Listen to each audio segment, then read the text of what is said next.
আজ ভগবান শ্রীরামকৃষ্ণদেবের অন্যতম ত্যাগী পার্ষদ স্বামী যোগানন্দ মহারাজের শুভ আবির্ভাব তিথি। এই উপলক্ষে পূজনীয় মহারাজের জীবনী পাঠ। জীবনী লিখেছেন স্বামী গম্ভীরানন্দজি মহারাজ তাঁর ভক্তমালিকা গ্রন্থে। স্বামী যোগানন্দ অতি অল্প বয়সেই ঠাকুরের পুণ্যদর্শন লাভে সমর্থ হইয়াছিলেন। লীলা প্রসঙ্গে আছে, প্রথম আগমন দিবসে ঠাকুর ইহাকে দেখিয়া এবং ইহার পরিচয় পাইয়া বিশেষ প্রীত হইয়াছিলেন এবং বুঝিয়াছিলেন তাহার নিকটে ধর্মলাভ করিতে আসিবে বলিয়া যে সকল ব্যক্তিকে শ্রী শ্রী জগন্মাতা তাহাকে বহু পূর্বে দেখাইয়াছিলেন, যোগিন কেবলমাত্র তাহাদের অন্যতম নহেন, কিন্তু যে 6 জন বিশেষ ব্যক্তিকে ঈশ্বরকোটি বলিয়া জগদম্বার কৃপায় তিনি পরে জানিতে পারিয়াছিলেন, ইনি তাহাদিগেরও অন্যতম। স্বামীজি বলিতেন, আমাদিগের ভিতর যদি সর্বতোভাবে কেহ কামজিৎ থাকে তো সে যোগিন। নিরঞ্জনানন্দ একদা বলিয়াছিলেন, যোগিন তুমি আমাদের মাথার মণি। বলা বাহুল্য যে এরূপ উচ্চ প্রশংসার যিনি অধিকারী তিনি অনন্য সাধারণ মহাপুরুষ। বস্তুত সরল, মহাত্যাগী, কঠোর তপস্বী, মাতৃভক্ত ও সুখদেবের ন্যায় পরম পবিত্র যোগানন্দ শুধু রামকৃষ্ণ সংঘের কেন, যে কোনো সমাজ বা কালের মাথার মণি। স্বামী যোগানন্দের পূর্ব নাম যোগীন্দ্রনাথ রায় চৌধুরী। দক্ষিণেশ্বরের সুবিখ্যাত সাবর্ণ চৌধুরীদের বংশে 1861 খ্রিস্টাব্দের মার্চ মাসে, বাংলা 1267 সালের 18ই চৈত্র চান্দ্র ফাল্গুন কৃষ্ণা চতুর্থী তিথিতে শনিবার ইহার জন্ম হয়। পিতা নবীনচন্দ্র চৌধুরী মহাশয় নিষ্ঠাবান ধার্মিক ব্রাহ্মণ ছিলেন এবং পূজা ও ধ্যানাদিতে অনেক সময় অতিবাহিত করিতেন। সেই জন্য সমৃদ্ধি সম্পন্ন জমিদার বংশে জন্মগ্রহণ করিয়াও বিষয় বিমুখতার ফলে অচিরেই দারিদ্র্যগ্রস্ত হন। যোগিনের তখন মাত্র কৈশোর। পিতা আশা পোষণ করিতে লাগিলেন যোগিন বড় হইয়া সংসারের ভার গ্রহণ করিবে এবং দারিদ্র্যেরও লাঘব করিবে, কিন্তু ঐরূপ কোনো লক্ষণ যোগিনের চরিত্রে দেখা গেল না। বরং বয়স হওয়ার সঙ্গে সঙ্গে ভগবান লাভের জন্য স্বভাবজাত আকাঙ্ক্ষা তাহার মনকে অধিকার করিয়া বসিল। তিনি নিজেই বলিতেন যে অতি শৈশবকালে এক অভাবনীয় ভাবনায় তিনি বিভোর থাকিতেন। 5 বছর বয়সের শিশুর ক্রিয়া চাপল্যের মধ্যেও অকস্মাৎ অনন্তের ডাক আসিয়া তাহাকে আনমনা করিয়া তুলিত। তিনি উদাস প্রাণে আকাশের দিকে তাকাইয়া ভাবিতেন, এ কোথায় এসেছি, আমি তো এখানকার লোক নই। তাহার মনে হইত তিনি ওই সুদূর নক্ষত্রপুঞ্জের মধ্যে তারার মালা পরিয়া বসিয়া আছেন, তাহার খেলার সাথী ওই ওখানে আছে, এখানে নয়। মাঝে মাঝে সে দেশে ফিরিয়া যাইবার জন্য তাহার মন ব্যাকুল হইত। ক্রমে যোগিনের উপনয়ন হইয়া গেল। এখন তিনি পূজা ধ্যানাদির অধিকতর সুযোগ পাইয়া প্রাণে একটা তৃপ্তি অনুভব করিলেন এবং উহাতে অনেক সময় কাটাইতে লাগিলেন। ওই সময় তিনি রামায়ণ মহাভারত প্রভৃতি পুস্তকও পাঠ করিতেন। এতদ্ব্যতীত তাহার বাটি প্রায় ভাগবত পাঠ ও কীর্তনাদিতে মুখরিত থাকায় তাহারও সকলের মনে সর্বদা ধর্মভাব জাগরিত থাকিত। যথাসময় পিতা তাহাকে আগরপাড়া মিশনারি বিদ্যালয়ে ভর্তি করিয়া দিলেন। বিদ্যালয়ের পাঠে নিরত থাকিলে দক্ষিণেশ্বরের কালী মন্দির সংলগ্ন উদ্যানের সন্নিকটেই তাহার গৃহ অবস্থিত থাকায় তিনি প্রায়ই তথায় ভ্রমণ করিতে আসিতেন। বিশেষত ধর্মপ্রাণ পিতা পুষ্পচয়ন ও গঙ্গা স্নানাদির জন্য প্রত্যহ রাসমণির দেবালয়ে যাতায়াত করিতেন। এই রূপে দক্ষিণেশ্বর মন্দিরের সহিত তাহার আশৈশব সম্বন্ধ ছিল বলিলেই চলে। তিনি পরমহংসদেবের নামও শুনিয়াছিলেন এবং তাহাকে দেখিবার ইচ্ছাও পোষণ করিতেন, কিন্তু স্বভাব সুলভ লজ্জা ঘনিষ্ঠতার পথ রুদ্ধ করিয়া রাখিত।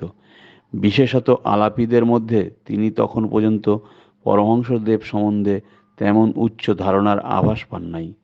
বরং প্রদীপের ঠিক নিম্নস্থলে অন্ধকার থাকার ন্যায় যুগাবতারের লীলাক্ষেত্র দক্ষিণেশ্বরে তখন বিরুদ্ধ সমালোচনাই অধিক হইত। ইতোমধ্যে কেশবচন্দ্র শ্রীরামকৃষ্ণকে কলকাতার শিক্ষিত সমাজে সুপরিচিত করিয়া দিয়াছেন।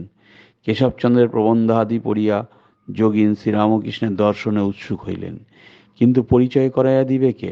এমন সময় একদা কালীবাড়ির উদ্যানে ভ্রমণ করিতে করিতে তাহার একটি ফুল পাইবার আকাঙ্ক্ষা হইল এবং সম্মুখেই অতি সাধারণ পোশাক পরিহিত একজনকে দেখিয়া ভাবিলেন, এই ব্যক্তি নিশ্চয়ই বাগানের মালী, সুতরাং ফুলটি তুলিয়া দিতে তাহাকে আদেশ করিলেন। আদিষ্ট পুরুষ অম্লান বদনে তুলিয়া দিলেন, চলিয়া গেলেন। ইহার পর একদিন যোগীন দেখিলেন, এক গৃহে বসিয়া বহু ভদ্রলোক নিবিষ্ট মনে সেই পূর্বদৃষ্ট মালীর বাণী শুনিতেছেন, আর উপদেষ্টা অবিরাম তত্ত্বকথা বলিয়া যাইতেছেন। ইহাতে তিনি যুগপৎ বিস্ময় ও লজ্জায় অভিভূত হইলেন।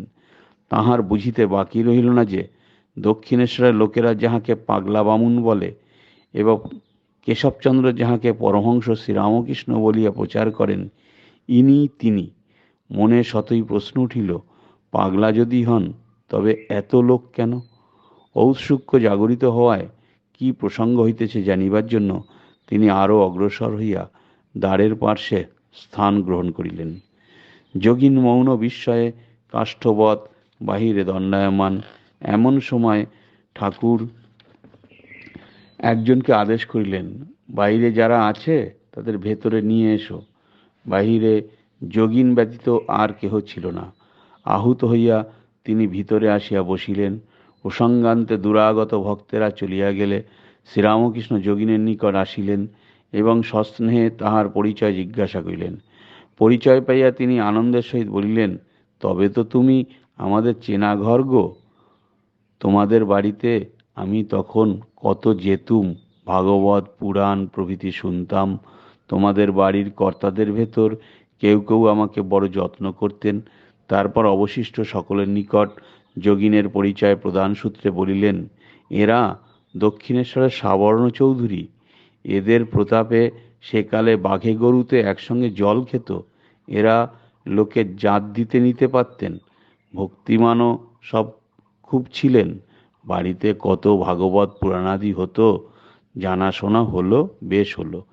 এখানে যাওয়া আসা করো, মহৎ বংশে জন্ম, তোমার লক্ষণ বেশ আছে, বেশ আধার, খুব হবে, অর্থাৎ খুব ভগবত ভক্তি হবে। তদবধি যোগীন ঘন ঘন ঠাকুরের নিকট আসিতেন, কিন্তু অতি গোপনে, অপর কাহাকেও না জানাইয়া, কারণ দক্ষিণেশ্বরের লোকের দৃষ্টিতে ঠাকুর পাগল, আর তাহাদের মতে তিনি জাতি বিচার মানিতেন না। অতএব যোগীনের ভয় ছিল যে উচ্চ বংশ সম্ভূত হইয়াও সদা সর্বদা এই পাগলের নিকট যাতায়াত করিতেছেন। ইহা জানিলে বাড়ির লোকেরা শুধু আপত্তি করিবে না, হয়তো একটা অনর্থের সৃষ্টি করিয়া বসিবে। কিন্তু ক্রমে উহা প্রকাশ হইয়া পড়িল এবং সমবয়স্কেরা বিদ্রুপাদিও করিতে লাগিল। যোগীন তবু পশ্চাৎপদ হইলেন না, আর সৌভাগ্যবশত পিতা ও মাতা সব শুনিয়াও বাধা দিলেন না, কারণ তাহারা জানিতেন সে বাধা নিষ্ফল হইবে। এই জানাজানির পরেও স্বভাবত নির্জনতা প্রিয় যোগীন কখনো আসিতেন বা কখনো যাইতেন, কেহ টের পাইত না। এমনকি ঠাকুরের ভক্তদের নিকটও উহা অজ্ঞাত থাকিত।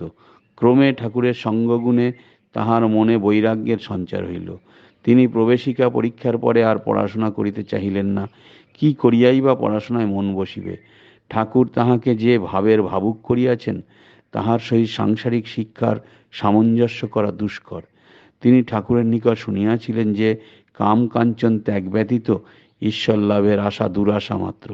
এদিকে সংসারের অনটন তাহাকে বড়ই পীড়া দিতেছিল। অবশেষে অনেক ভাবিয়া এই সিদ্ধান্তে উপনীত হইলেন যে দ্বার পরিগ্রহপূর্বক সংসারে লিপ্ত না হইলেও চাকরি অবলম্বনে পরিবারের ভরণ পোষণের ব্যবস্থা করা আবশ্যক। তবে অবসরকালে তিনি নিজ সাধন ভজনেই কাটাইবেন। মনে মনে ইয়া স্থির করিয়া পিতাকে জানাইলেন এবং তাহার অনুমতিক্রমে চাকুরির সন্ধানে কানপুরে তাহার মেশর বাড়িতে উপস্থিত হইলেন। সালটি ছিল আনুমানিক 1884। কিন্তু সেখানে কয়েক মাস চেষ্টার ফলেও কোনো কাজ জুটিল না। ইহাতে একদিকে যোগিনের সুবিধাই হইল, তিনি দীর্ঘ অবসর বৃথা নষ্ট না করিয়া ধ্যান জপের সময় বাড়াইয়া দিলেন। যোগিন যতই অন্তর্রাজ্যে ডুবিয়া যাইতে লাগিলেন, বাহিরে ততই তাহার গাম্ভীর্য উদাসভাব স্পষ্টতর হইতে লাগিল। মেসোমশাই ইহা অচিরেই লক্ষ্য করিলেন এবং এতাদৃশ্য উচ্চ জীবনের সহিত পরিচিত না থাকায় ইহা অপ্রকৃতিস্থতার পূর্বাভাস মনে করিয়া প্রতিকারকল্পে যোগিনের পিতাকে পত্র লিখিলেন। ছেলে বড় হয়েছে, এখন বিয়ে না দিয়ে এমন করে রাখলে একেবারে বয়ে যাবে ইত্যাদি। চিঠি পাইয়া পিতা বিবাহের যাবতীয় আয়োজন ঠিক করিলেন, কিন্তু পুত্রের স্বভাব অবগত থাকায় তাহাকে কিছুই না জানাইয়া কানপুরে সংবাদ দিলেন, যোগিনকে বাটিতে পাঠাইয়া দাও, বাটিতে অসুখ। খবর পাইয়া যোগিন মনে করিলেন হয়তো তাহার মাতা পীড়িতা হইয়াছেন। যোগিনের মনে এইরূপ আশঙ্কার উদয় হওয়ায় তিনি আর কাল বিলম্ব না করিয়া মাতৃ সমীপে উপস্থিত হইলেন। পরন্তু বাড়িতে আসিয়া যাহা শুনিলেন তাহাতে একেবারে হতবুদ্ধি হইয়া পড়িলেন। এ কি, কোথায় কাহার অসুখ? কাহারও মুখে কোনো ভাবনা বা উদ্বেগের চিহ্নমাত্র নাই। শুধু রহিয়াছে অজ্ঞাত এক ভাবী উৎসবের ব্যস্ততা। কেহ কিছু না বলিলেও তাহার বুঝিতে বাকি রহিল না যে এই সমস্তই তাহাকে কেন্দ্র করিয়া চলিতেছে। তাহার বিবাহ আসন্ন, আর মাত্র 2 দিন বাকি আছে। যোগিন আজ এক পরীক্ষার সম্মুখীন, অবিবাহিত থাকিবেন, ইহাই তো তাহার দৃঢ় সংকল্প। কিন্তু আজ এ কি বিধির বিড়ম্বনা! যাহা হোক, অনেক ভাবিয়া পিতাকে স্পষ্টই জানাইয়া দিলেন যে তিনি বিবাহ করিবেন না। কিন্তু পিতা তাহা শুনিবেন কেন? পুত্রকে কৌশলে রাজি করাইবেন, ইহা ভাবিয়াই না তিনি সমস্ত ব্যবস্থা করিয়াছেন। সেই ছেলের অবিবেচনায় ও অবাধ্যতায় আজ কি তাহার সমস্ত চেষ্টা পণ্ড হইবে? আর তিনি কন্যাপক্ষকে কথা দিয়া উহার রক্ষণে অসমর্থতা নিবন্ধন সমাজের নিকট অপদস্থ হইবেন। পিতা এককালে ক্রোধে ও অভিমানে অধীর হইয়া পড়িলেন। তিনি বলিতে লাগিলেন যে অবাধ্য যোগিনের মুখ দর্শন করিবেন না। বাড়ির লোকেরা প্রমাদ গণিলেন। তখন যোগিনের মাতা ছেলের হাত দুখানি ধরিয়া কাঁদিয়া বলিলেন, বাবা, আমার মাথা খাও, অমত করো না, কর্তার মুখ রাখো। তিনি কন্যাকর্তাকে কথা দিয়ে ফেলেছেন, তুমি অমত করলে তার অপমানের অবধি থাকবে না। তোমার ইচ্ছে না থাকলেও তুমি আমার জন্য বে করো। ইহা বলিতে বলিতে জননী অশ্রুজলে ভাসিতে লাগিলেন। কোমল হৃদয় মাতৃভক্তের পক্ষে সে অনুনয় উপেক্ষা করা বড়ই কঠিন। জননীর অশ্রুধারা তাহার প্রতিজ্ঞার ভিত্তিকে শিথিল করিল। আর তুমি আমার জন্য বে করো, মায়ের এই করুণ বাণী বারবার কর্ণকুহরে প্রতিধ্বনিত হওয়ায় সে ভিত্তি অকস্মাৎ ধসিয়া পড়িল। মাতৃভক্তির বেদিতে স্বীয় সংকল্পকে বলি দিয়া যোগিন বিবাহে সম্মত হইলেন। যথাসময়ে নবপরিণীতা বধূ গৃহে আসিলেন, কিন্তু যোগিনের বৈরাগ্য অটুট রহিল। বাসর গৃহে প্রবেশকালে তাহার বিষাদ গম্ভীর হৃদয় মথিত করিয়া অস্ফুট ধ্বনি উঠিল, হরিবোল হরিবোল। বিবাহ করিয়া যোগিন জননীকে সুখী করিতে পারিয়াছিলেন কিনা জানি না, কিন্তু নিজের শান্তি যে ধীরে ধীরে চলিয়া যাইতেছে ইহা তিনি বেশ বুঝিতে পারিলেন। তাহার ভবিষ্যৎ আশা ভরসা, তাহার উচ্চ চিন্তা উচ্চ আকাঙ্ক্ষা যে একে একে আজ বিদায় লইতেছে। যতই দিন যাইতে লাগিল ততই যেন ইহা তাহার নিকট আরও সুস্পষ্ট হইয়া উঠিল। বিবাহ করিয়াছেন, প্রতিজ্ঞা ভঙ্গ করিয়াছেন, সুতরাং মন্দির উদ্যানে সেই প্রাণ ও মনোহরণকারী ঠাকুরের নিকট আর তো যাওয়া চলিবে না। তিনি ভাবিলেন, যে প্রতিজ্ঞা রাখতে পারে না তার মতো হীন আর কে আছে? আমাকে তিনি কি আর ভালোবাসবেন? তিনি কাম কাঞ্চন ত্যাগী, আর আমাকে এখন থেকে কামিনী কাঞ্চন নিয়েই জীবনযাপন করতে হবে। এখন আমার আর তার কাছে গিয়ে কি হবে? এইরূপ নানা চিন্তার পর তিনি অবশেষে স্থির করিলেন যে আর কালী মন্দিরে যাইবেন না। ধীরে ধীরে যোগিনের বিবাহের সংবাদ ঠাকুরের নিকট পৌঁছিল। তিনি তাহাকে দেখিবার জন্য বড়ই ব্যগ্র হইয়া উঠিলেন এবং বিভিন্ন লোক দ্বারা পুনঃ পুনঃ তাহার নিকট সংবাদ পাঠাইতে লাগিলেন। যোগিন তথাপি আসিলেন না, কিংবা ঠাকুরের নিকট কোনো সংবাদ পাঠাইবার প্রয়োজনও বোধ করিলেন না। অনন্যপায় হইয়া ঠাকুর অবশেষে একদিন কোনো এক পরিচিত ব্যক্তিকে ডাকিয়া বলিলেন, অমুকের ছেলে কি রকম লোক? কানপুরে যাবার আগে তার নিকট এখানকার পয়সা কড়ি কিছু ছিল, তার হিসাবও দেয় না, ডেকে পাঠালেও আসে না, বলো তো তাকে। এই সংবাদ পাইয়া যোগিন বড়ই মর্মাহত হইলেন। তাহার মনে পড়িল মন্দিরের খাজাঞ্চি একটা জিনিসের জন্য কিছু পয়সা তাহাকে দিয়াছিলেন, এবং উহা হইতে উদ্বৃত্ত আনা 4 পয়সা খাজাঞ্চিকে দেওয়া হয় নাই, কারণ পূর্বোক্ত নানা হাঙ্গামায় তিনি কালী মন্দিরে যাইতে পারেন নাই। পরে যখন স্থির করিলেন যে আর ঠাকুরের নিকট যাইবেন না, অন্য উপায়ে পয়সা ফেরত পাঠাইয়া দিবেন, ঠিক সেই সময়েই ঠাকুরের নিকট হইতে এই অভিযোগ আসিল। তখন অভিমানে এবং লজ্জায় অভিভূত হইয়া ভাবিলেন, আমার সকল আশা ভরসা গেছে বটে, তথাপি এখনো এত হীন হইনি যে চুরি করব। তিনি কি আমাকে এতদূর খারাপ ঠাওরান নাকি? যাই হোক, আজই সে পয়সা ফেলে দিয়ে আসব। বড়ই ব্যথিত হৃদয়ে যোগিন ধীরে ধীরে দক্ষিণেশ্বর বাগানের দিকে অগ্রসর হইয়া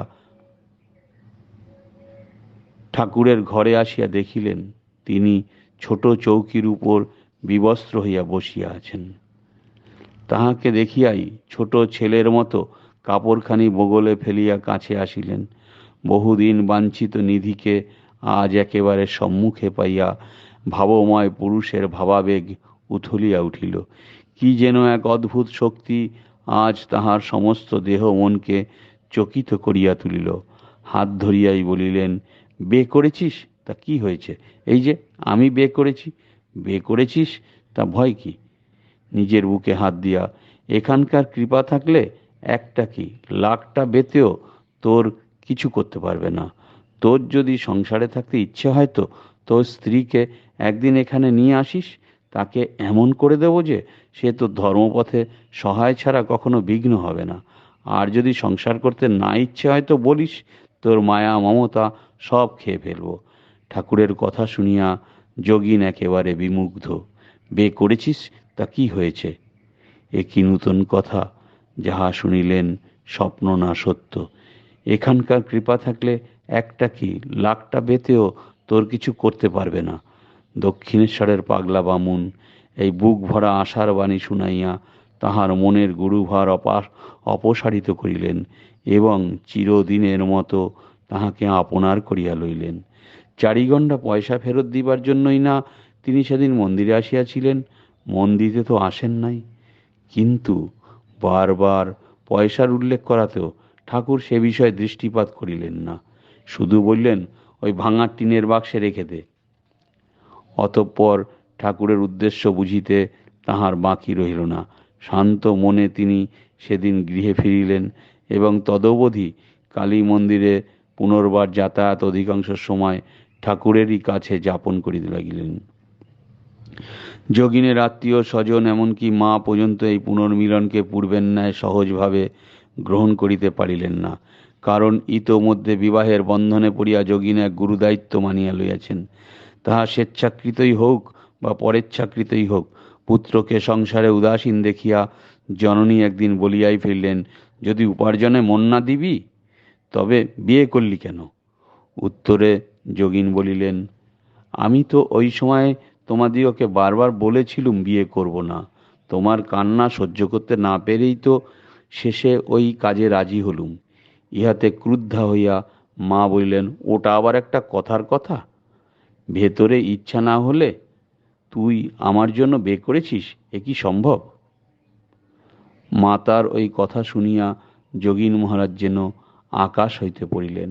বড়ই মর্মাহত হইয়া ভাবিতে লাগিলেন, হা ভগবান, যার কষ্ট না দেখতে পেরে তোমাকে ছাড়তে উদ্যত হলুম, তিনি এই কথা বললেন।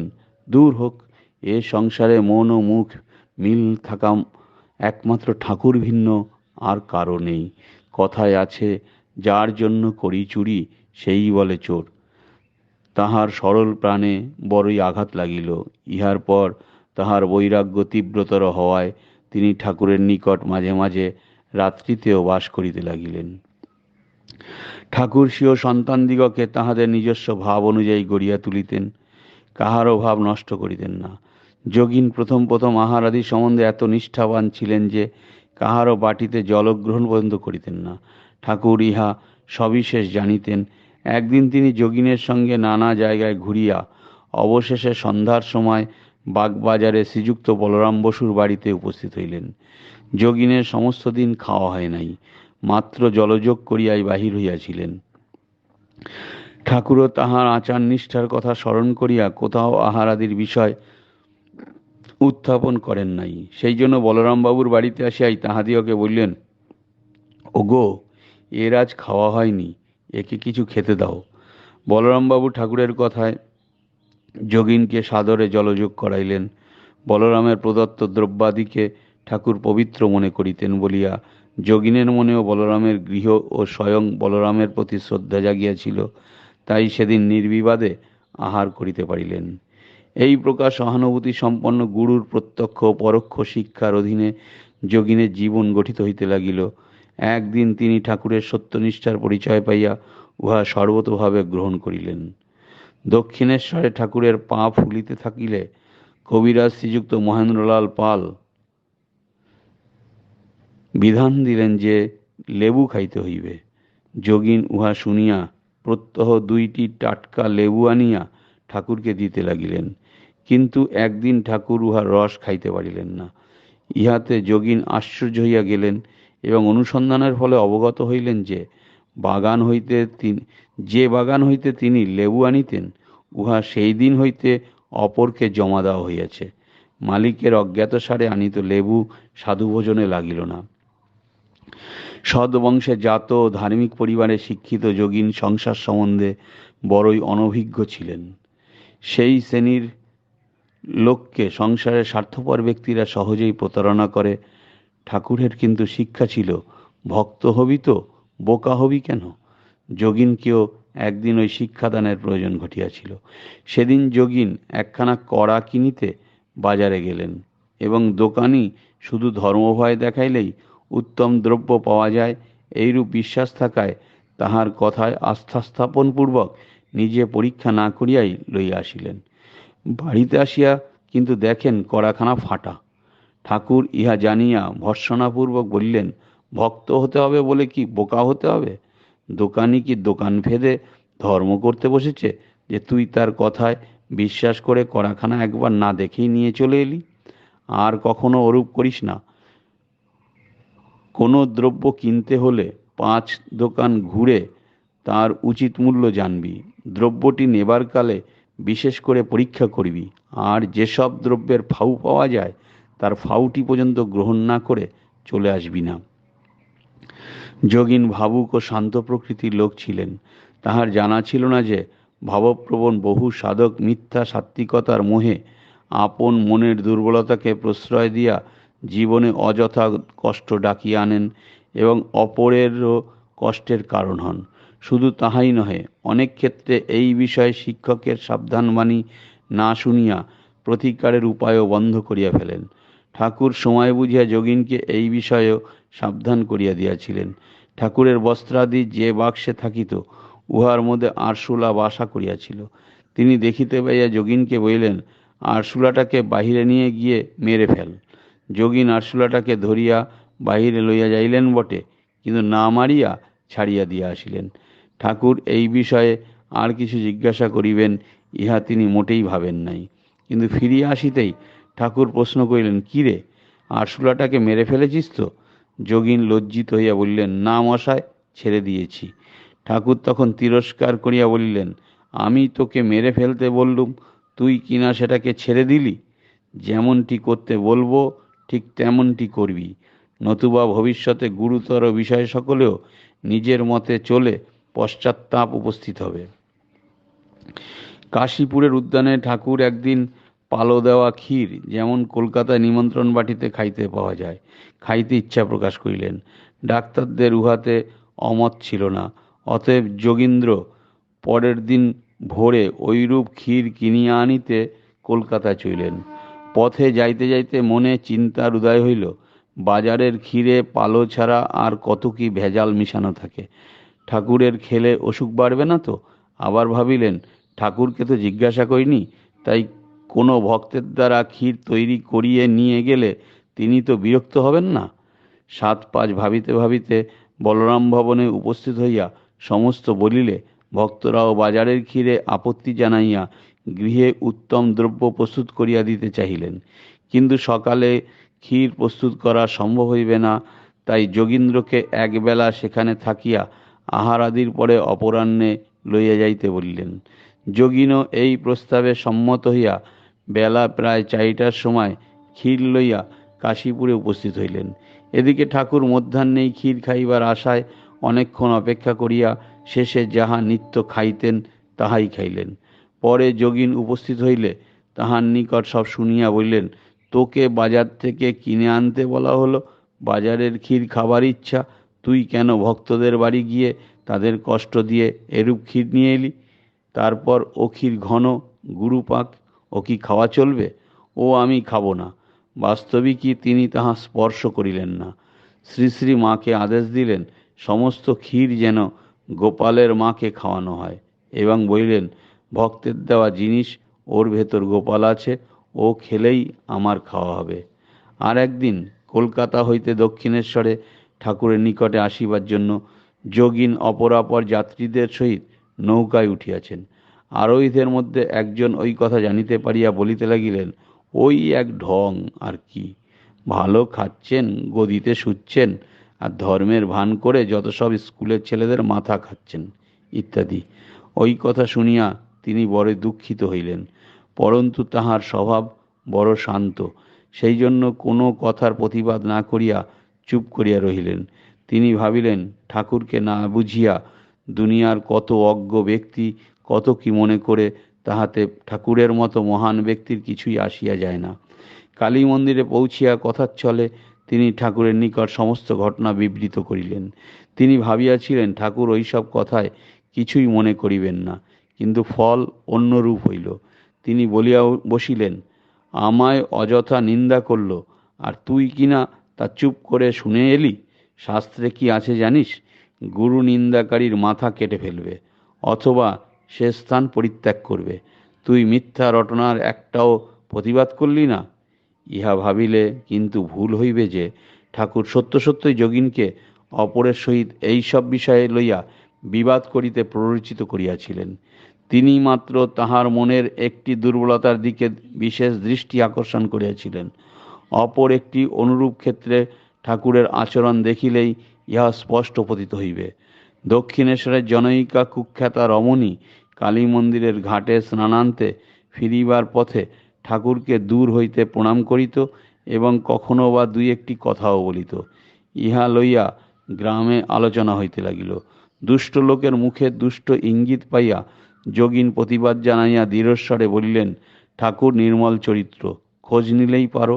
এক ব্যক্তি তাহাই করিল এবং বন্ধুদিগকে পরে জানাইল, তোমাদের পাল্লায় পড়ে আজ আমায় অপমানিত হতে হলো।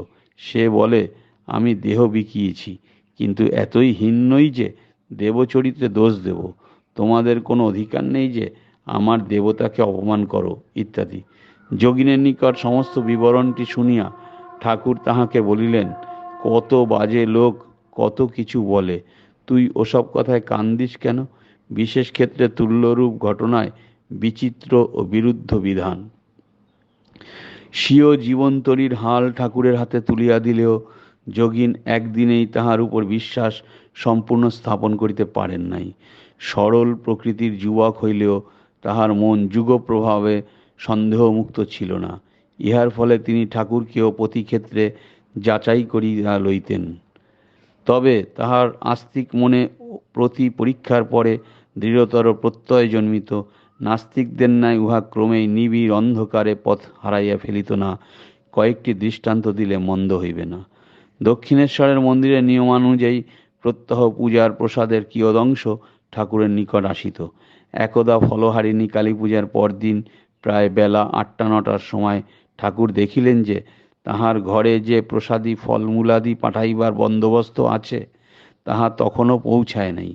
কালীঘরের পূজারী ভ্রাতুষ্পুত্র রামলালকে ডাকিয়া উহার কারণ জিজ্ঞাসা করিলে তিনি কিছুই বলিতে পারিলেন না। বলিলেন, সমস্ত প্রসাদী দ্রব্য দপ্তরখানায় খাজাঞ্চি মহাশয়ের নিকট যথারীতি প্রেরিত হইয়াছে। সেখান হইতে সকলকে যাহার যেমন পাওনা বরাদ্দ আছে বিতরিত হইতেছে, কিন্তু এখানকার জন্য অর্থাৎ ঠাকুরের জন্য এখনো কেন আসে নাই বলিতে পারি না। রামলাল দাদার কথা শুনিয়াই ঠাকুর ব্যস্ত ও চিন্তিত হইলেন। কেন? এখনও দপ্তরখানা হইতে প্রসাদ আসিল না। ইহাকে জিজ্ঞাসা করেন, উহাকে জিজ্ঞাসা করেন, আর ওই কথাই আলোচনা করেন। এই রূপে অল্পক্ষণ অপেক্ষা করিয়া যখন দেখিলেন তখনও আসিল না, তখন চটি জুতাটি পরিয়া নিজেই খাজাঞ্চির নিকট যাইয়া উপস্থিত হইলেন। বলিলেন, হ্যাগা, ও ঘরে বরাদ্দ পাওনা এখনো দেওয়া হয়নি কেন? ভুল হলো নাকি? চিরকেলে মামুলি বন্দোবস্ত, এখন ভুল হয়ে বন্ধ হবে? বড় অন্যায় কথা। খাজাঞ্চি মহাশয় কিঞ্চিৎ অপ্রতিভ হইয়া বলিলেন, এখনো আমার ওখানে পৌঁছয়নি, বড় অন্যায় কথা, আমি এখনই পাঠাইয়া দিতেছি। যোগিন তখন বালক হইলেও তাহার যথেষ্ট বংশগৌরব ছিল, তাই কালীবাড়ির খাজাঞ্চি প্রভৃতিকে একটা মানুষ বলিয়াই মনে করিতেন না। অতএব সামান্য প্রসাদের জন্য ঠাকুরের এইরূপ দৌড়াদৌড়িকে ভালো চোখে দেখিলেন না। আবার যখন বুঝিলেন যে ঠাকুর পেটরোগা, ওইসব কিছুই খাইতে পারিবেন না, তখন স্থির করিয়া ফেললেন, বুঝিয়াছি, ঠাকুর হন আর যত বড় লোকই হন, আকরে টানে আর কি। বংশানুক্রমে চালকলা বাঁধা পূজারী ব্রাহ্মণের ঘরে জন্ম নিয়েছেন, সে বংশের গুণ একটু না একটু তো থাকবে, তাই আর কি। এই রূপ সিদ্ধান্ত করিয়া বসিয়া আছেন। এমন সময় ঠাকুর ফিরিয়া আসিলেন এবং তাহাকে লক্ষ্য করিয়া বলিতে লাগিলেন, কি জানিস, রাসমণি দেবতার ভোগ হয়ে সাধু সন্ত ভক্ত লোকে প্রসাদ পাবে বলে এতটা বিষয় দিয়ে গেছে। এখানে যা প্রসাদী জিনিস আছে সেসব ভক্তেরাই খায়। ঈশ্বরকে জানবে বলে যারা সব এখানে আসে তারাই খায়। এতে রাসমণির যে জন্য দেওয়া তা সার্থক হয়। কিন্তু তারপর ওরা, অর্থাৎ ঠাকুরবাড়ির বামুনেরা, যা সব নিয়ে যায় তার কি ওরূপ ব্যবহার হয়? চাল বেচে পয়সা করে, কারু কারু আবার বেশ্যা আছে, ওই সব নিয়ে গিয়ে তাদের খাওয়ায়, এই সব করে। রাসমণির যে জন্য দান তার কিছুও অন্তত সার্থক হবে বলে এত করে ঝগড়া করি। সামান্য একটি ক্ষুদ্র ব্যাপারে এতটা গভীর রহস্য?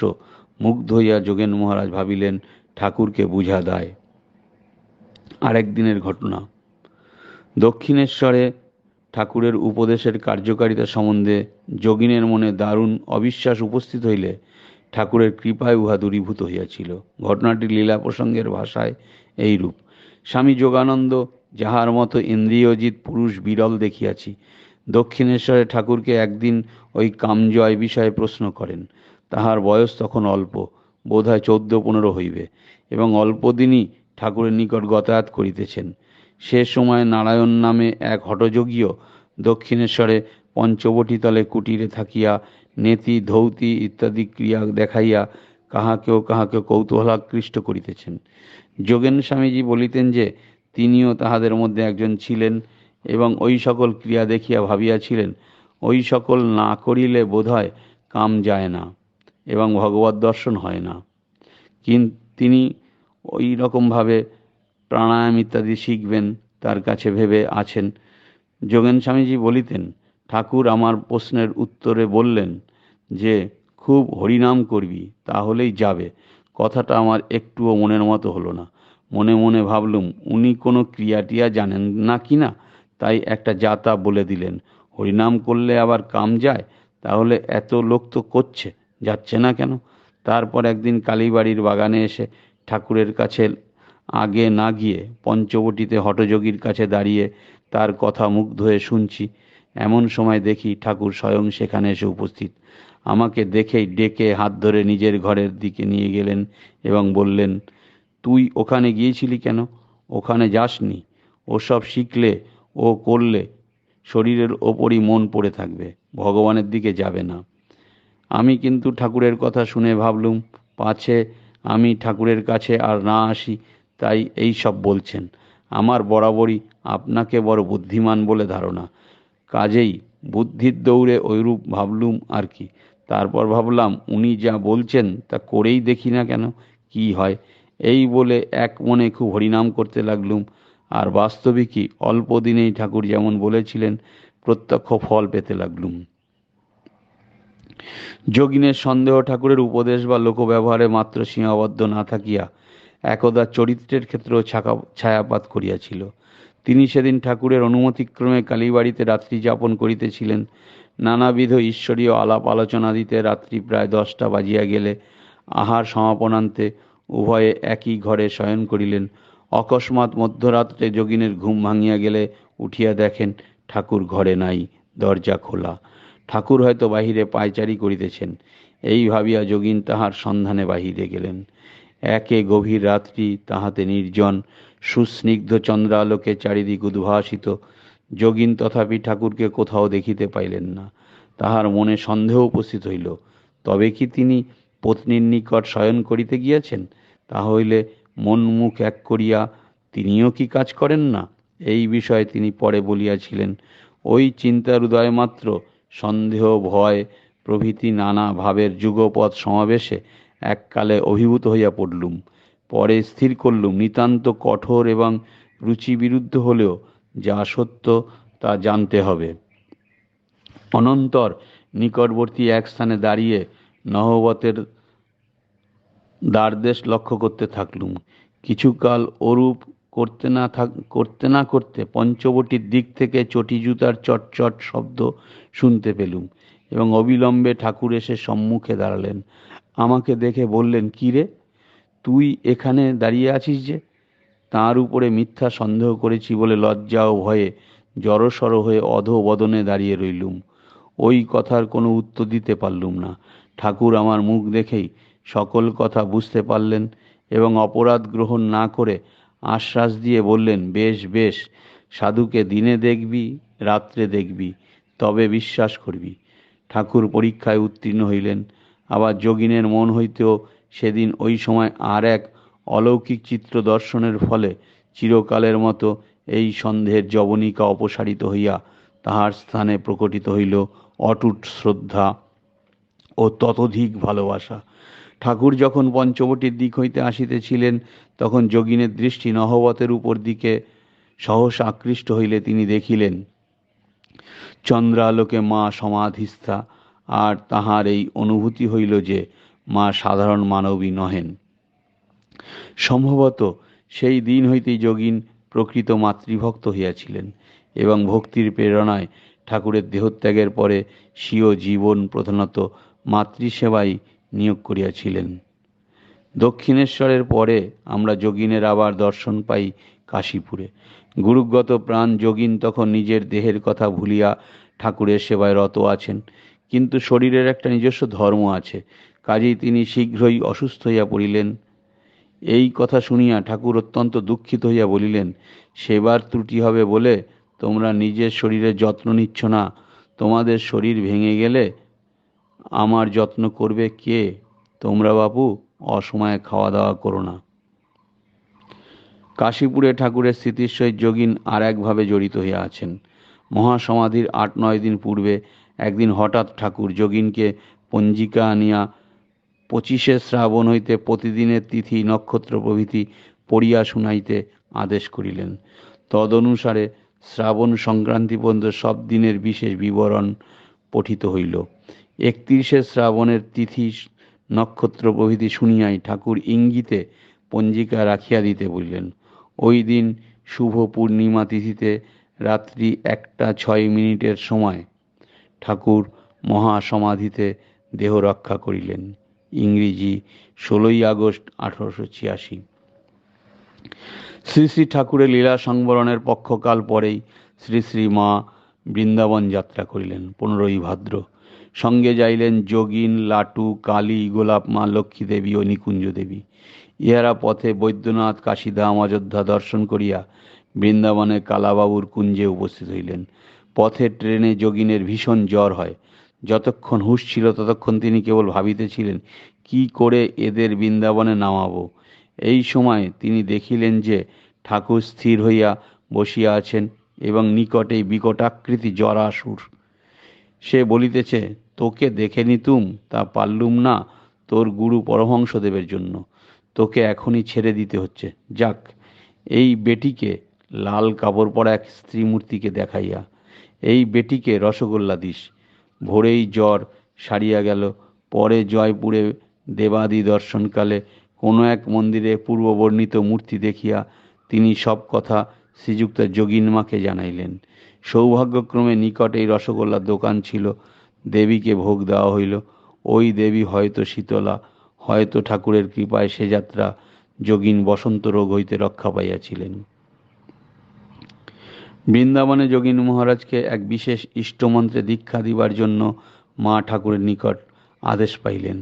তখন পর্যন্ত তিনি কাহাকেও দীক্ষা দেন নাই, এমনকি 2-3 জন ব্যতীত ঠাকুরের অপর সন্তানদের সহিত কথাও বলিতেন না।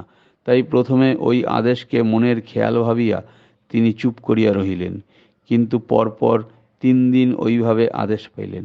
তাই যোগিনকে জিজ্ঞাসা করিয়া জানিলেন যে ঠাকুর তাহাকে একটা কিছু বলিবেন এইরূপ ভাব প্রকাশ করিয়াছিলেন, কিন্তু বলিয়া যান নাই। অধিকন্তু তিনিও শ্রী শ্রী মায়ের মতো মন্ত্রগ্রহণের আদেশ পাইয়াছেন।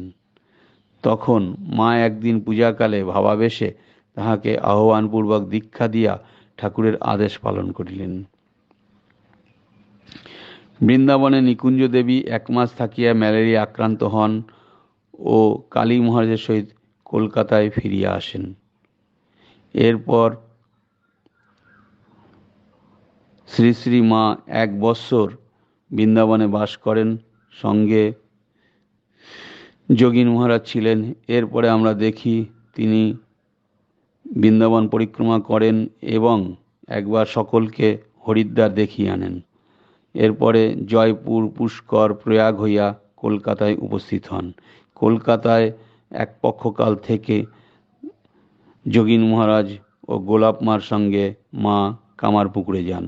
মাকে কামারপুকুরে পৌঁছাইয়া দিয়া যোগিন মহারাজ অন্যান্য গুরু ভ্রাতাদের ন্যায় তীর্থ দর্শনে বাহির হন। শ্রী শ্রী মা 1888 খ্রিস্টাব্দের মধ্যভাগে বেলুড়ে নীলাম্বর বাবুর বাগানে বাস করিতে আরম্ভ করিলে তিনিও তথায় আসিয়া মায়ের সেবাভার গ্রহণ করেন।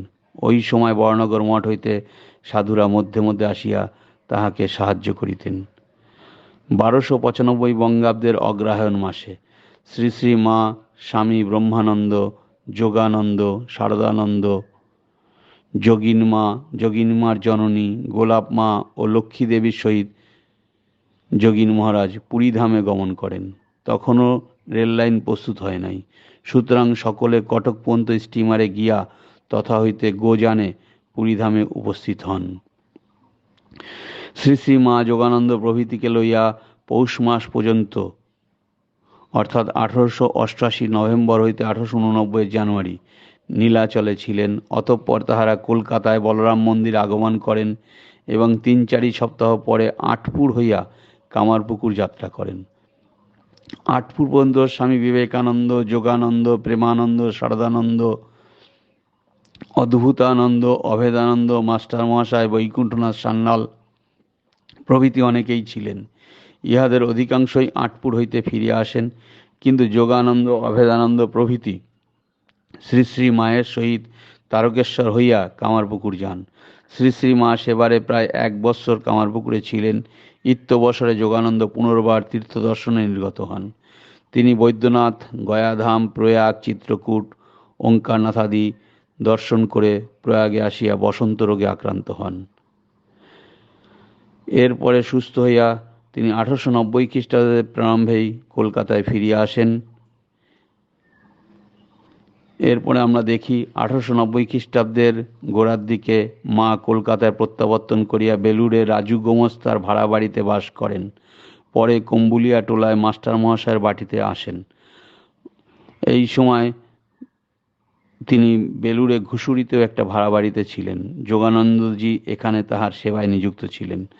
ভাদ্র মাস পর্যন্ত সেখানে থাকিয়া মায়ের রক্তামশায় রোগ হইলে তাহাকে বরানগরে সৌরীন্দ্র ঠাকুরের বাড়িতে চিকিৎসার জন্য আনা হয়। যোগানন্দ তখন বরানগর মঠে থাকিয়া মায়ের তত্ত্বাবধান করেন। এরপর আমরা দেখি মা বলরাম মন্দিরে আসেন এবং দুর্গাপূজার পরে কামারপুকুর হইয়া জয়রামবাটি যান।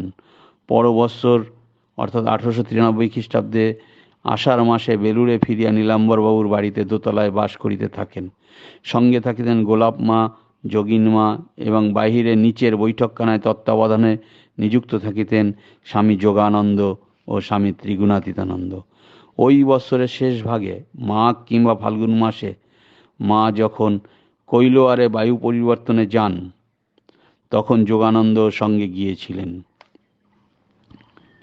2 মাস পরে কৈলোয়ার হইতে ফিরিয়া শ্রী শ্রীমা 1301 সালের দুর্গাপূজার পূর্ব পর্যন্ত বেলুড়ে বাস করিয়া আটপুরে যান এবং সেখানে পূজার কয়দিন কাটাইয়া জয়রামবাটি চলিয়া যান। ওই বৎসরের শেষ ভাগে স্বীয় গর্ভধারিণী প্রভৃতি এবং যোগানন্দজির সহিত শ্রী শ্রী মা তীর্থদর্শনে গমন করেন এবং বৃন্দাবনে প্রায় 2 মাস অতিবাহিত করেন। অতঃপর মা কলকাতায় ফিরিয়া কিছুদিন সেখানে কাটাইয়া দেশে যান।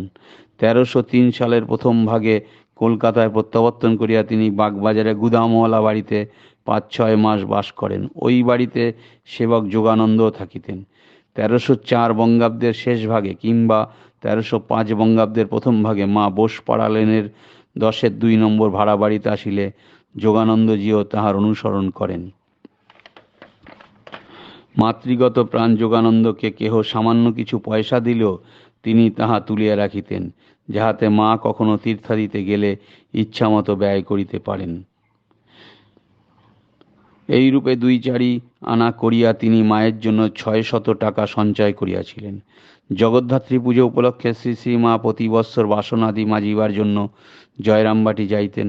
ইহা দেখিয়া যোগানন্দ মহারাজ পূজার জন্য কাঠের বারকোষ, লটকেন, সিংহাসনের চৌকি ইত্যাদি করাইয়া দিয়া মাকে বলিলেন, তোমাকে আর বাসন মাজতে যেতে হবে না।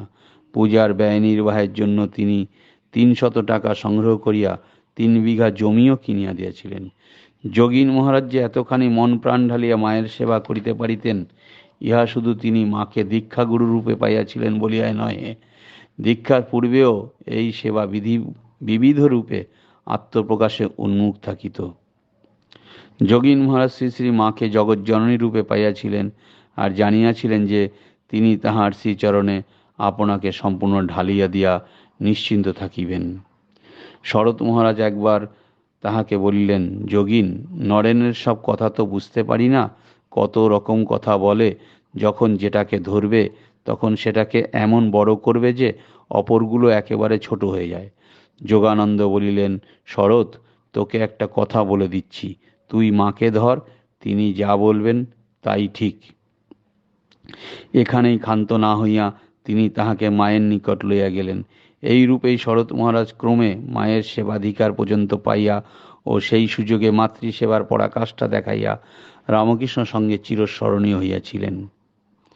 মায়ের সেবার ফলে পুত চরিত্র যোগানন্দজির মনে এরূপ দৃঢ় আত্মপ্রত্যয় জন্মিয়াছিল যে এককালে তিনি স্বামী বিবেকানন্দেরও সতর্কবাণীতে কর্ণপাত না করিয়া মায়ের কৃপায় অবিকম্পিত পদে অনন্য সাধারণ পথে চলিতে সাহস পাইয়াছিলেন। স্বামীজি প্রথমবারে বিদেশ হইতে ফিরিয়া যখন দেখিলেন যে যোগিনের সহিত মায়ের সেবায় একজন ব্রহ্মচারীও নিযুক্ত রয়েছেন, তখন তিনি এই বিষয়ে স্বামী যোগানন্দের দৃষ্টি আকর্ষণান্তে জানিতে চাহিলেন, মায়ের নিকট বহু প্রকারের লোকের আনাগোনা আছে, সেখানে ব্রহ্মচারীর মন নিম্নগামী হইলে দায়ী হইবে কে? যোগানন্দ সদর্পে বুকে হাত রাখিয়া উত্তর দিলেন, আমি। সেবক যোগানন্দের এই আমির পশ্চাতে কাহার অদৃষ্ট শক্তি প্রেরণা জাগাইয়াছিল তাহা খুলিয়া বলিতে হইবে কি? যোগিনের যেমন মাতৃভক্তি, মায়েরও তেমনি সন্তান বাৎসল্য। তাহার সম্বন্ধে মা বলিয়াছিলেন, যোগিন কৃষ্ণ সখা গান্ডীবী অর্জুন, ধর্মরাজ্য সংস্থাপনের জন্য ভগবানের নরলীলার সাথী হয়েছে। স্নেহপুত্তলী যোগিনের স্মৃতিও ছিল মায়ের নিকট আদরের। যোগানন্দ মাকে একখানি লেপ করাইয়া দিয়াছিলেন। উহা ব্যবহারের অযোগ্য হইলে জনৈক ভক্তকে তুলাটা পিজাইয়া ও নূতন খোল দিয়া সংস্কার করাইয়া দিতে বললেন, কিন্তু পরে বলিলেন, না, লেপটা নিয়ে যেয়ে কাজ নেই। এই লেপ যোগিন দিয়েছিল, দেখলেই যোগিনকে মনে পড়ে। আর একবার যোগানন্দের দেহত্যাগের দীর্ঘকাল পরে বলিয়াছিলেন, যোগিনের মতো আমাকে কেউ ভালোবাসত না, অধিকন্তু সকলকে জানাইয়া দিয়াছিলেন, আমার ভার কি সকলে নিতে পারে? পারত যোগিন আর পারে শরৎ। স্বামী যোগানন্দের মঠ জীবনের ইতিবৃত্ত অন্যান্য সময়ের ন্যায় প্রায়শ অজ্ঞাত। সুতরাং কাল ও সময় অনুযায়ী ওই ঘটনাবলীকে সুসংবদ্ধ করিবার বৃথা চেষ্টা না করিয়া আমরা কয়েকটি ঘটনা বলিছি। তাহার চক্ষু সম্বন্ধে স্বামী যোগানন্দ বলিতেন, তাহার চক্ষু সম্বন্ধে স্বামী বিবেকানন্দ বলিতেন, যেন জগন্নাথের চোখ। দক্ষিণেশ্বর ও কাশীপুরে তিনি এত ধ্যান করিতেন যে চক্ষু লাল হইয়া থাকিত। তাই ঠাকুর বলিতেন অর্জুনের চোখের মতো। মঠ জীবনে তাহার এই অর্জুন চক্ষু সকলের দৃষ্টি আকর্ষণ করিত। বলরাম মন্দিরের একটি ঘটনা। মঠ আলমবাজারে উঠিয়া গিয়াছে, কিন্তু মঠ জীবনে দুঃখ, দারিদ্র্য এবং অনিশ্চয়তা তখনও কাটিয়া যায় নাই। এইরূপ নিরাশার দিনেও স্বামী যোগানন্দের কণ্ঠে একটা বড় আশার বাণী উত্থিত হয়েছিল। সেদিন বলরাম মন্দিরে বারান্দায় পদচারণ করিতে করিতে তিনি পার্শ্বস্থ ব্যক্তিকে বলিয়াছিলেন, যিশুর সময় কতকগুলো ত্যাগী বেরিয়ে জগৎকে তোলপাড় করেছিল, এইবার আর একবার কতকগুলো ত্যাগী বেরিয়ে জগৎকে তোলপাড় করবে। তিনি খুব নির্জনতা ভালোবাসিতেন। একটু গীতা, উপনিষদ ইত্যাদি ছাড়া তিনি শাস্ত্রাদি পড়াশোনা বেশি করেন নাই। তিনি অন্তর্মুখ থাকিলেও জগতের দুঃখাদি সম্বন্ধে উদাসীন ছিলেন না। তাহার গ্রামের এক ব্যক্তি রেল দুর্ঘটনায় মারা গেলে ওই ব্যক্তির পরিবার অসহায় হইয়া পড়ে। ইহাতে তাহার মনে দারুণ ব্যথা লাগে এবং তিনি তাহাদিগকে কিছু টাকার সংস্থান করিয়া দেন। ঠাকুরদের সন্তানদের প্রত্যেকের এক একটি বিশেষত্ব থাকিলেও তাহাদের সকলেরই যেন একটা সর্বতোমুখী প্রতিভা ছিল। স্থলে স্থলে উহা বিকশিত হইয়া সকলকে চমৎকৃত করিত। যোগানন্দের শাস্ত্রচর্চাও ঐরূপ এক চমকপ্রদ ব্যাপার ছিল। স্বামীজির সহিত তাহার সম্বন্ধ ছিল বড়ই ঘনিষ্ঠ, বড়ই প্রেমপূর্ণ। পরস্পরের প্রতি ইহাদের স্বচ্ছন্দ ব্যবহার ও সহজ বাক্যালাপ দেখিলে অপরিচিতেরা ইহাদের অন্তরের ভাব কিছুই বুঝিতে না পারিয়া অনেক ক্ষেত্রে মনে করিতেন বুঝি বা মনোমালিন্যেরই একটা অবাঞ্ছনীয় অভিনয় চলিতেছে। স্বামীজি আমেরিকা হইতে ফিরিয়া আসার পর এই অভিনয় অনেকেরই দৃষ্টি আকর্ষণ করিয়াছিল, পরন্তু অচিরেই সকলে উহার মর্মার্থ বুঝিয়া ওইসব সৌহার্দ্যপূর্ণ কলহে আনন্দই পাইতেন। ঠিক এইভাবেই একদিন বলরামবাবুর গৃহে স্বামীজির সহিত তাহার তর্ক উপস্থিত হয়। স্বামীজির আরাধ্য পরিকল্পিত কার্যাবলীতে অসন্তোষ প্রকাশ করিয়া যোগানন্দজি আপত্তি তুলিলেন, তোমার এসব বিদেশিভাবে কার্য করা হচ্ছে, ঠাকুরের উপদেশ কি এরূপ ছিল? স্বামীজি উত্তর দিলেন, তুই কি করে জানলি এসব ঠাকুরের ভাব নয়? অনন্ত ভাবময় ঠাকুরকে তোরা বুঝি তোদের গণ্ডিতে বদ্ধ করে রাখতে চাস? আমি এ গণ্ডি ভেঙে তাঁর ভাব পৃথিবীময় ছড়িয়ে দিয়ে যাব। তিনি আরও বলিয়া যাইতে লাগিলেন যে সেবাই এই যুগের সাধন হইবে, কারণ প্রাচীন মতে ঠিক ঠিক সাধন করার লোক অতি বিরল, আর সেবা করিলে সাধনের সময় পাওয়া যায় না, ইহাও ঠিক নয়, কারণ 1 ঘণ্টা ঠিক ঠিক মন স্থির করিতে পারিলে ভগবান লাভের আর বিলম্ব থাকে না। এইরূপ আলোচনা সেদিন বেশি দূর অগ্রসর হয় নাই, কারণ স্বামীজিকে অন্য কাজে যেতে হয়েছিল। কিন্তু যোগানন্দের মত অপরিবর্তিত থাকায় 2 বৎসর পরে আর একদিন ওই মতভেদ অন্য ঘটনা অবলম্বনে প্রকটিত হইল। সেদিন মহর্ষি দেবেন্দ্রনাথ ঠাকুরের নিকট হইতে শ্রীযুক্ত প্রিয়নাথ শাস্ত্রী মহাশয় আসিয়া স্বামীজির মত ও কার্যপ্রণালী প্রভৃতি বিষয়ে আলোচনা করেন। আলোচনান্তে শাস্ত্রী মহাশয় বলেন, আমরা সব বিষয়ে আপনাদের সহিত একমত, শুধু আপনাদের ওই অবতারবাদে আমরা সায় দিতে পারি না। স্বামীজি বলেন, আমি তো ঠাকুরকে অবতার বলে প্রচার করি না। তখনই দেখা গেল যোগানন্দের চক্ষু লাল হইয়া উঠিয়াছে। নরেন বলে কি? শাস্ত্রী মহাশয় চলিয়া গেলেই তিনি এই বিষয়ে ঘোরতর আপত্তি উঠাইলেন এবং গুরুভাইদের অপর কেহ কেহ তাহার পক্ষ সমর্থন করিলেন। তাহাদের বক্তব্য এই ছিল যে ঠাকুরই স্বামীজিকে বড় করিয়াছেন, সেই জন্য তাহার অবতারত্বে সন্দেহ প্রকাশ করিলে অকৃতজ্ঞতা করা হয়। ইহাতে স্বামীজি হাসিতে হাসিতে বলিলেন, আমি যদি প্রচার না করতুম তোদের ঠাকুরকে কে চিনত? যোগানন্দজিও দমিবার পাত্র নহেন। তিনি বলিয়া উঠলেন, তিনি না থাকলে তুমি বড়জোর একজন W.C. ব্যানার্জির মতো বড় ব্যারিস্টার হতে। আলোচনা ক্রমেই গম্ভীর হইতে থাকিলে সেদিন স্বামীজির হৃদয় আবেগ এতই উদ্বেলিত হইয়া উঠিল যে তিনি অশ্রুরুদ্ধ করিতে না পারিয়া কক্ষান্তরে প্রবেশপূর্বক ধ্যানে মগ্ন হইলেন এবং ওই সমালোচনার ওইখানেই সমাপ্তি হইল। গুরুভ্রাতারা তখন সর্বদা সতর্ক থাকিতেন, যাহাতে ভাব উচ্ছ্বসিত হইয়া স্বামীজির দুর্বল শরীরকে আরও দুর্বল না করিয়া ফেলে। যোগানন্দ এই বিষয়ে অবহিত ছিলেন, সেজন্য উক্ত ঘটনার এইরূপ অপ্রত্যাশিত পরিণতিতে তিনি বিশেষ দুঃখিত হইলেন এবং অপরের নিকটও তাহা প্রকাশ করিলেন। ফলত কথাচ্ছলে মতভেদ প্রকাশ পাইলেও গুরুভ্রাতাদের এমন একটি প্রীতির সংযোগ ক্ষেত্র ছিল যেখানে সমস্ত সমস্যার সমাধান স্বতই হইয়া যাইত। অতএব ওই ঘটনার পরে স্বামীজি যখন একদিন যোগী মহারাজকে বললেন, দেখ যোগা, তোরা কি আমায় কাজ করতে দিবি না? তোরা অবতার কি বলছিস?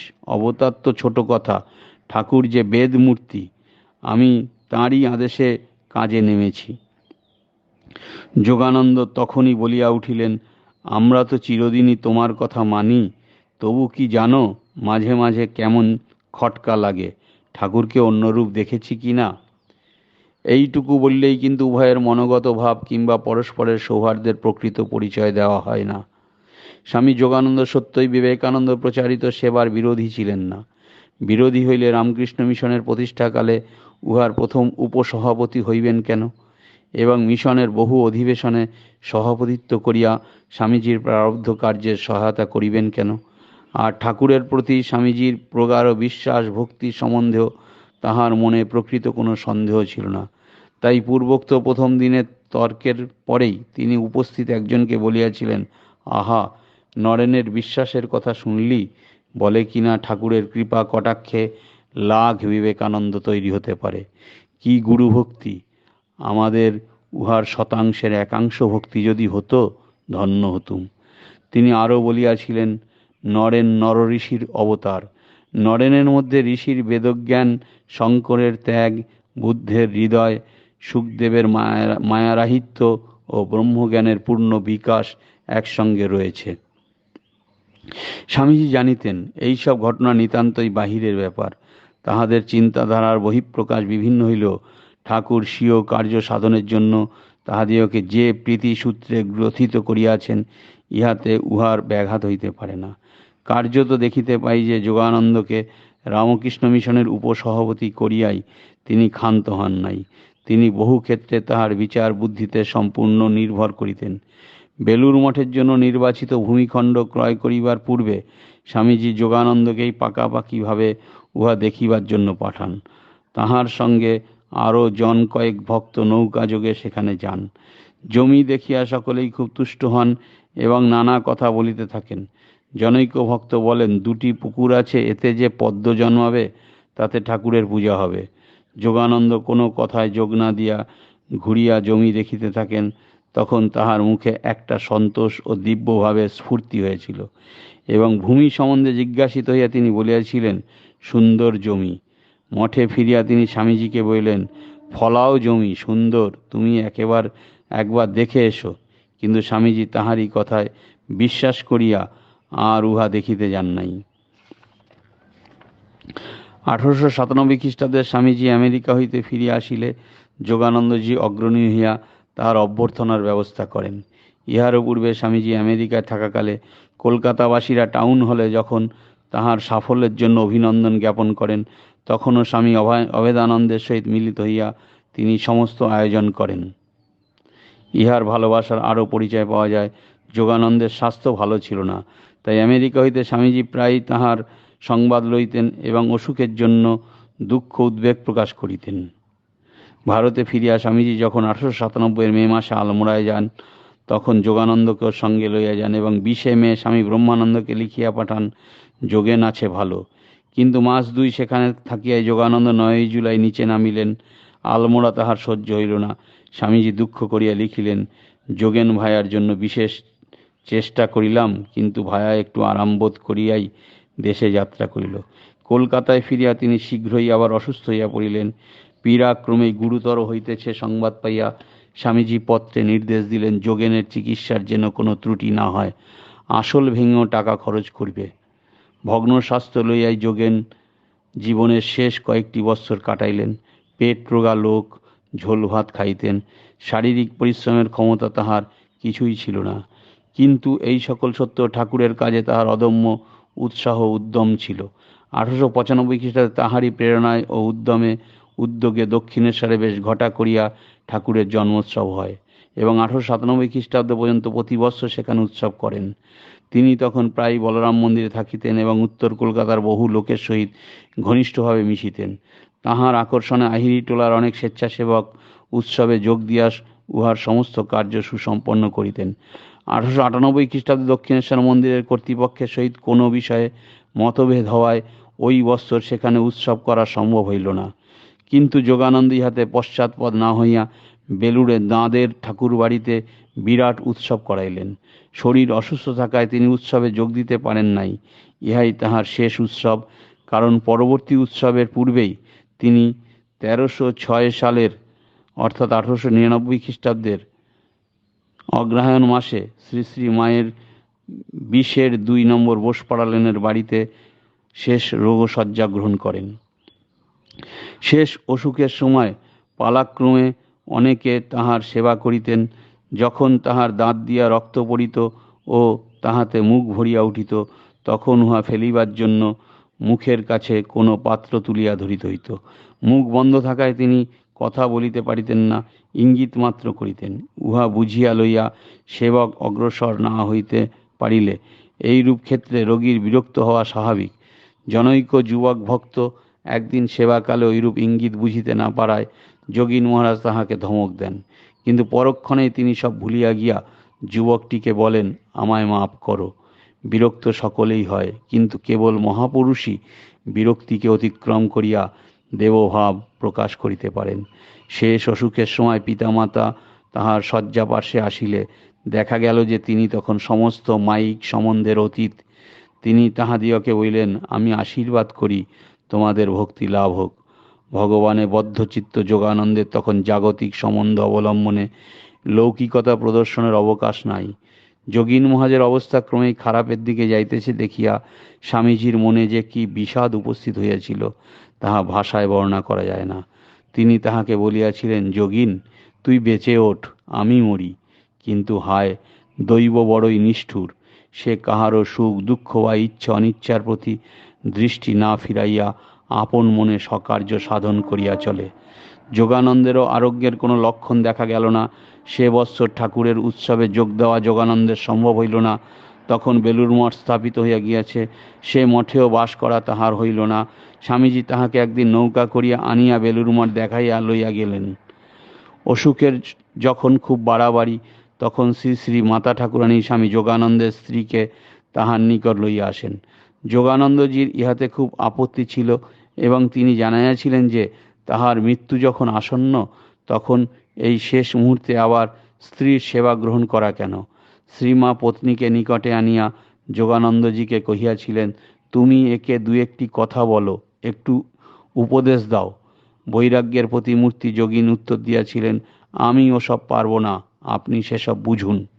অতঃপর দীর্ঘ 12 বৎসর মাতৃসেবার পর 1899 খ্রিস্টাব্দের 28 মার্চ শেষ দিন উপস্থিত হইল। সেদিন স্বামী শিবানন্দ তাহাকে জিজ্ঞাসা করিয়াছিলেন, যোগীন, ঠাকুরকে মনে আছে তো? তিনি তাহাতে বলিয়াছিলেন, আরও খুব বেশি মনে আছে, আরও বেশি, আরও বেশি। অতঃপর অপরাহ্ন 3:10 সময় রামকৃষ্ণ সংঘের একটি সমুজ্জ্বল উদীয়মান নক্ষত্র খসিয়া পড়িল। স্বামীজি হাতে বলিয়াছিলেন, কড়ি খসল, এবারে ধীরে ধীরে বর্গা সবও খসে পড়বে। শ্রী শ্রী মাও ইহাতে মর্মাহত হইয়া বলিয়াছিলেন, বাড়ির একখানি ইট খসল, এবারে সব যাবে। ওম শান্তি শান্তি শান্তি। হরি ওম তৎসৎ। শ্রীরামকৃষ্ণার্পণমস্তু।